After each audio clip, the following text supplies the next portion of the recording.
अध्यात्म विज्ञान, नई दृष्टि, नई खोज। देखिए, सुनिए और समझिए। अध्यात्म विज्ञानी पूज्य स्वामी श्री कमलेशानंद जी के निर्देशन में सनातन सत्य का अनुसंधान कर जीवन को प्रकाशित करें। व्यक्ति जब नकारात्मक भाव में रहेगा तो सुखी रहने का प्रश्न ही नहीं है। सारी उसकी जो विटालिटी, प्राण ऊर्जा तो उसी में खत्म हो जाती है। तो आप आध्यात्म विज्ञान के माध्यम से व्यक्ति को सुधारिए कि व्यक्ति किस तरीके से अपनी नकारात्मक सोच को बदल करके सकारात्मक सोच में आए। धन्यवाद प्रश्न के लिए। सबसे बड़ी बात यह कि व्यक्ति से ही समाज बना है, राष्ट्र बना है, धर्म बना है और विश्व बना है। तो व्यक्ति सेंटर पॉइंट में है। बिना व्यक्ति न समाज होता है, न राष्ट्र होता है, न धर्म होता है, न विश्व होता है। तो पूरे विश्व में सेंटर पॉइंट है इंसान। और इंसान की जब सोच बदलेगी, इंसान की जब दृष्टि बदलेगी, इंसान की ये संसार में पाने के लिए जो कुछ गलत रास्ता अपनाते हैं वो दृष्टि बदलेगी, तभी ये राष्ट्र और विश्व का अच्छा निर्माण हो सकता है। आज हम देखेंगे हमारी भारतीय संस्कृति और हमारे धर्म कितने महान है, कितने महान थे, और इसको आगे ले जाने की जिम्मेदारी भी एक इंसान के रूप में, एक व्यक्ति के रूप में हमारी है। आप देखो, आप इतिहास को देखेंगे तो आपको मालूम होगा कि भारतवर्ष के ऊपर करीब 70 साल पहले, 70 ईयर्स, आज़ादी मिलने से पहले 250-300 साल अंग्रेजों ने राज किया। उसके पहले मुसलमान राजाओं ने चढ़ाई करके यहाँ रूल किया।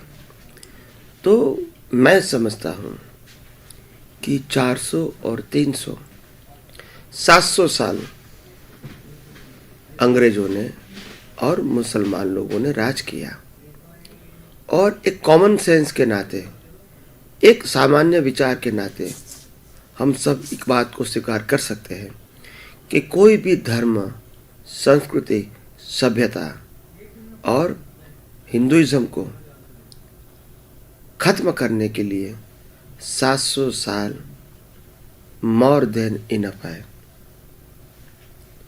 मगर हमारे पूर्वजों ने, हमारे साधु संत और सन्यासियों ने, हमारे धर्म गुरुओं ने, हमारे ऋषि मुनियों ने, हमारे योगियों ने, हमारे बुजुर्गों ने, हमारे बहुत सारे महान पुरुषों ने जो कुछ धर्म की, संस्कृति की, सभ्यता की, मर्यादा की, मानवता की, प्रेम, मैत्री को जो नींव डाली थी, मजबूत नींव डाली थी, इतनी मजबूत थी कि आज 400 साल मुसलमानों ने राज किया और 300 साल अंग्रेजों ने राज किया। ऐसे 700 साल अगर धर्म के माध्यम से देखें तो मुसलमान और क्रिश्चियन लोगों ने इस देश के ऊपर रूल किया। और रूल करने के बाद भी आज आज़ादी मिलने के बाद, आफ्टर 70 ईयर्स, ये हमारा हिंदू धर्म फिर से पूरे विश्व में छा गया। विश्व के लोग आज हमारी संस्कृति को, हमारी सभ्यता को, हमारी मानवता को, हमारी कुटुंब व्यवस्था को, हमारे धर्म को स्वीकार करने के लिए आगे आए, क्योंकि ये हमारे धर्म की, हमारी संस्कृति की, हमारे जीवन पद्धति की ये सुवास है। मगर ये सुवास किसने डाली थी? हमारे ऋषि मुनियों ने, साधु संत सन्यासियों ने, हमारे पूर्वजों ने, हमारे महान पुरुषों ने ये विरासत हमको दिया है।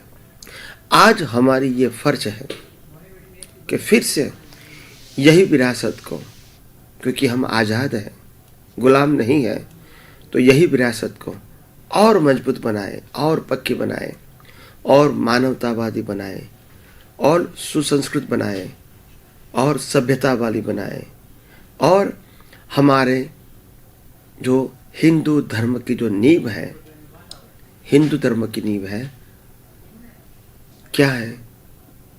जियो और जीने दो, मेरे को भी जीने का अधिकार है, और दुनिया में पैदा हुए हर इंसान को और हर जीव को जीने का इतना ही अधिकार है। जियो और जीने दो, ये हमारी संस्कृति है। दूसरी संस्कृति है अतिथि देवो भव। हम हर इंसान को अतिथि के रूप में मानते हैं और उनकी एक देव के समान उसकी पूजा करते हैं। पूजा का मतलब होता है उनके साथ रिस्पेक्ट पूर्वक व्यवहार करते हैं, इज्जत पूर्वक व्यवहार करते हैं। तो आज हमारी फर्ज है यही संस्कृति को और मजबूत बनाए, यही राष्ट्र भावना को और मजबूत बनाए, यही मानवता को और मजबूत बनाए। और हमारा धर्म पूरे विश्व के लिए है, विश्व के लोगों के लिए, किसी के विरोध के लिए नहीं है, किसी को दुख देने के लिए नहीं है, किसी को छोटा बताने के लिए नहीं है, और किसी के पास से कुछ ले लेने के लिए नहीं है। प्रेम, मैत्री, भाईचारा बढ़ाने के लिए है, इंसानियत बढ़ाने के लिए है, अपनी खुद की गलतियों को देखने के लिए, प्रायश्चित करने के लिए है, अपनी गलतियों को सुधार करने के लिए है, और हो सके इतना अंतर इंसान इंसान के बीच कम होवे इसके लिए है।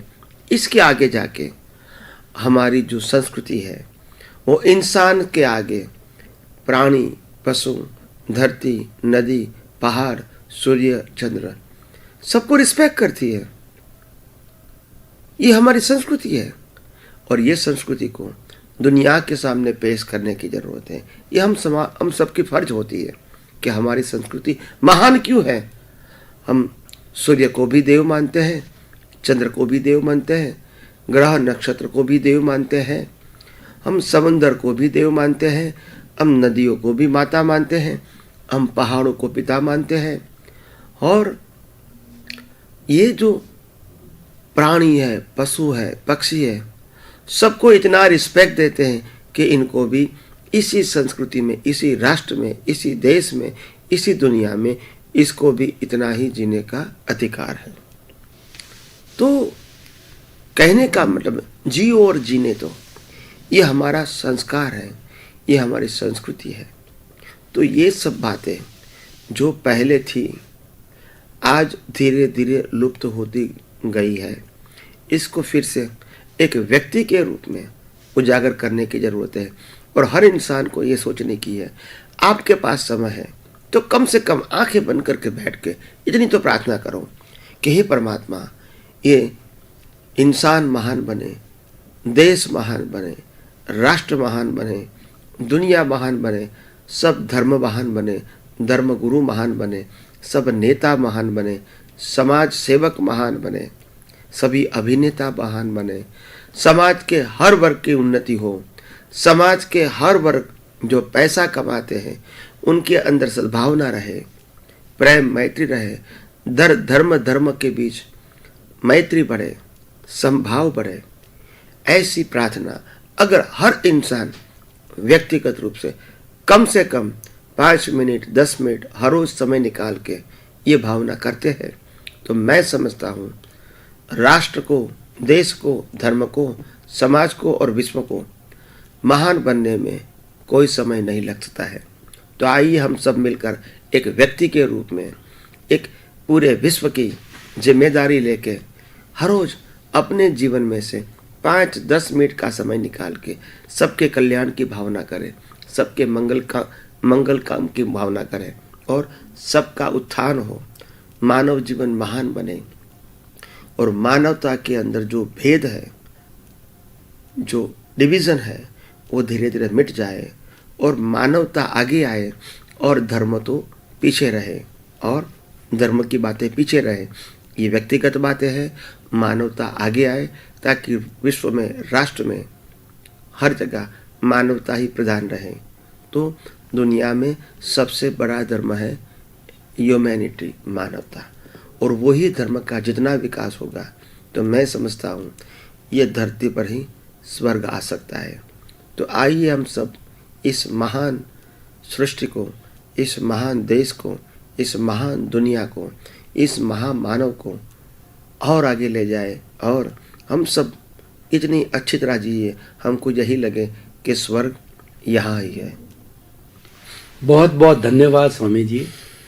बहुत सही उपदेश के लिए, नकारात्मकता मिटाकर सकारात्मक व्यक्तिगत स्तर पर लाने के लिए आपने उपदेश दिया। बहुत बहुत धन्यवाद।